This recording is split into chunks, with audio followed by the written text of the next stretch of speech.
जी हां दोस्तों, मोदी ने संबोधन में कर दिया महा ब्लंडर। पहली बार बीजेपी की ही महिला कार्यकर्ताओं का बीजेपी के खिलाफ ही निकला आक्रोश।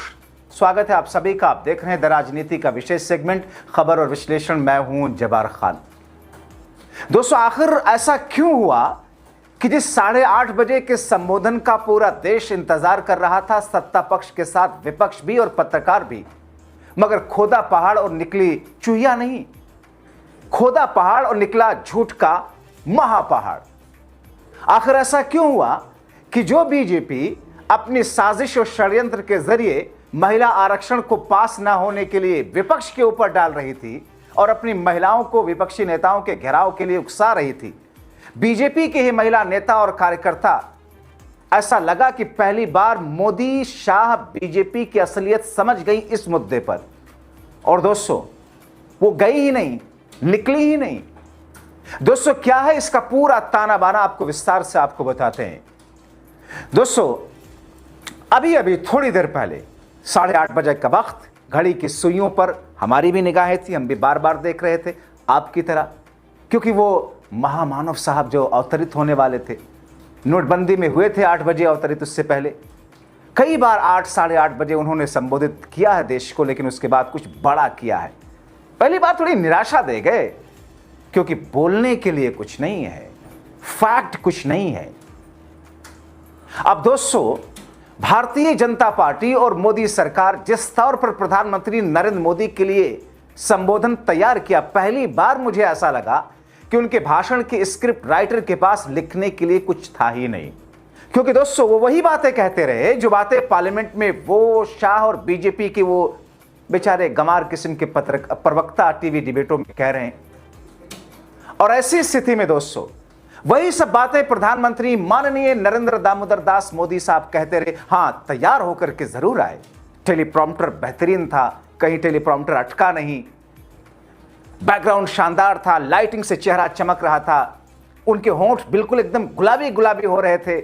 ऐसा लग रहा था कि मेकअप मैन ने बहुत मेहनत की है बालों को सेट करने में। मगर जिस बात के लिए वो आए 8:30 बजे, पूरे देशवासियों का वो समय खराब किया, वो दरअसल झूठ का पुलिंदा था। कैसे आपको बताएंगे, क्योंकि वो ये कह रहे हैं कि हमारी माताओं, बहनों, बेटियों के लिए जो हम लाना चाहते थे हक, उसे विपक्ष ने धराशायी कर दिया।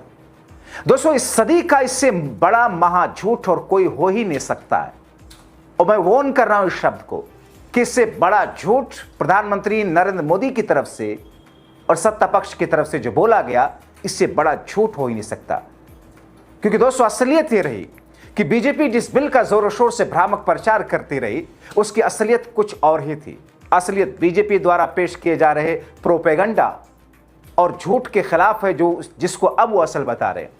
कांग्रेस यही कह रही है कि हम तो इस बिल को लागू कराना चाह रहे थे। प्रियंका गांधी ने तो आज भी ये कह दिया कि अगर इतना महिलाओं की हितैषी हैं तो ले आइए सोमवार को, रविवार का दिन खत्म होने के बाद में एक विशेष सत्र, और ले आइए अमेंडमेंट उस महिला आरक्षण बिल में जिसमें आपने जोड़ रखा था 2023 में कि नई जनगणना और परिसीमन के बाद इसे लागू किया जाएगा। हटा दीजिए उन दोनों शब्दों को, हम तैयार हैं। यही फंस गए प्रधानमंत्री नरेंद्र मोदी। मोदी सरकार ने दरअसल घालमेल करके लटका दिया इस बिल को। इस महिला बिल संशोधन को परिसीमन और यूटी बिल के साथ जोड़कर ऐसी चाल मोदी और शाह ने चली कि जिस महिला बिल को अलग से पारित कराने के लिए पेश किया जाना चाहिए था, अलग से नहीं किया, उसने उस यूटी और परिसीमन डिलिमिटेशन वाले बिल के साथ क्लब कर दिया और कहा कि साहब एक ही साथ वोटिंग होगी, या तो आप सपोर्ट में कीजिए या तो आप विरोध में कीजिए। यानी कि इधर कुआं उधर खाई वाली स्थिति पैदा करने की कोशिश भारतीय जनता पार्टी की सरकार ने किया, लेकिन धराशायी हो गई। देश की जनता इतनी बेवकूफ थोड़ी है, पढ़ी लिखी है, समझदार है। और अगर समझदार इतनी नहीं थी तो मोदी सरकार में, मोदी राज में इन 12 वर्षों में इतना कुछ सिखा दिया है, थथरई ने इनकी सरकार के चालबाजियों ने, कि अब जनता भी थोड़ी जागरूक तो हो ही गई। इन्होंने बड़ी चालाकी से क्या किया था, महिला आरक्षण बिल के संशोधन को यूटी और परिसीमन के साथ जोड़ दिया था कि साहब वोट कीजिए एक ही साथ तीनों पर। विपक्ष कोई पागल थोड़ी है, जनता का प्रवक्ता है विपक्ष, जनता की आवाज होता है विपक्ष।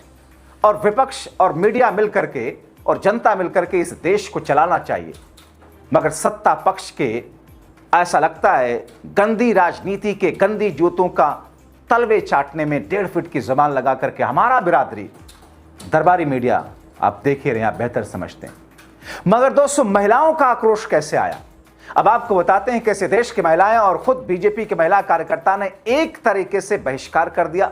बीजेपी ने यह कहा कि साहब सारे विपक्षी नेताओं के घरों के बाहर जाइए और डंका बजा दीजिए।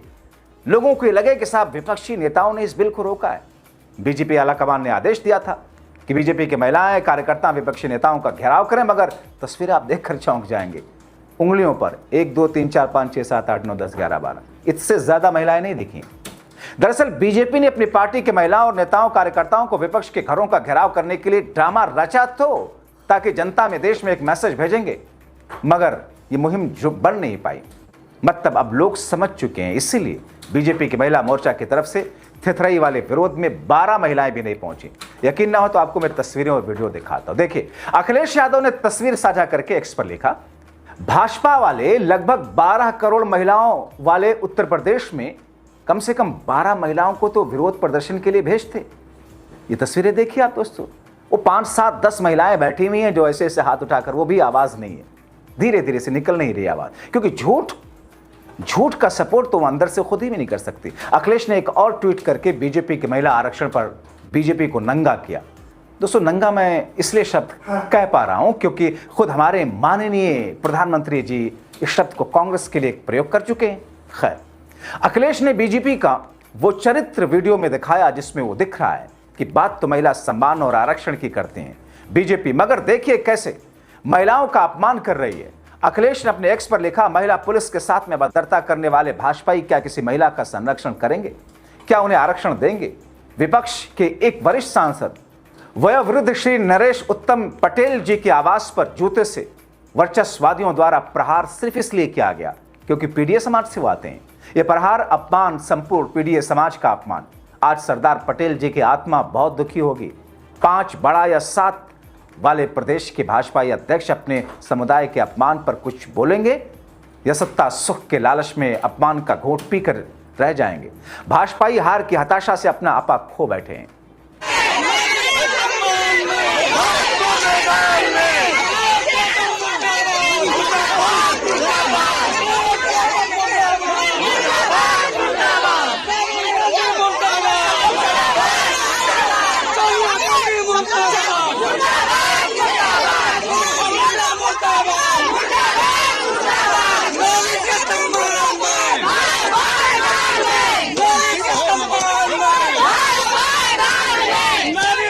उधर दिल्ली में दोस्तों बीजेपी सांसद बांसुरी स्वराज सहित कई भाजपा सांसदों और नेताओं को राहुल गांधी के आवास की ओर मोर्चा निकालने के लिए मजबूर किया बीजेपी ने। मगर जैसे आगे बढ़ी, दिल्ली पुलिस ने उत्पात मचाने के लिए उन्हें हिरासत में लिया। संवैधानिक संशोधन विधेयक और 2 अन्य बिलों को पास न करा पाने के विरोध में भाजपा नेताओं ने राहुल गांधी के ऊपर सब कुछ मढ़ने की कोशिश की, मगर दिल्ली पुलिस उनके रास्ते में आ गई। अब दोस्तों, ये सारी चीजें चलती रही।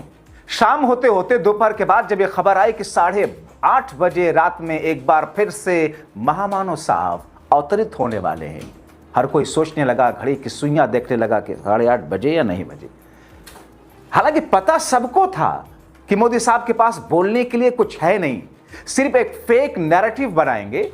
भाजपा अपनी जो किरकिरी हुई है उसको खत्म करने के लिए विपक्ष पर चीजें डालने की कोशिश करेगी ताकि उसके जरिए से भारतीय जनता पार्टी की जो फजीहत हुई है उससे बच सके। और वही क्या मोदी साहब ने अपने भाषण में उन बातों का जिक्र किया जिन बातों से उनका चेहरा, उनका हाव भाव, उनके पार्टी, उनके चाल चरित्र पार्टी का मैच ही नहीं करता। इसीलिए उनका संबोधन, उनके संबोधन के अंदर बोली गई ये बातें एक महा ब्लंडर भारतीय जनता पार्टी और खुद प्रधानमंत्री नरेंद्र मोदी के लिए रहा, क्योंकि जमीन पर इसका असर उल्टा पड़ता हुआ दिखाई रहा। क्योंकि सच तो कुछ और है दोस्तों, और सच वही है जिसे आप समझ रहे हैं। इसलिए मैं बार बार कहता हूं, अवेयर रहिए, जागरूक रहिए, सच्चाई को समझिए, वरना आपने जिसको सत्ता पर बिठाया अपने मेहनत मजदूरी की कमाई से, टैक्स के पैसे से 28,000 रुपये किलो मशरूम खिला खिला करके वो आपको कहां पहुंचा देंगे आपको पता भी नहीं लगेगा। अपनी राय जरूर लिखें।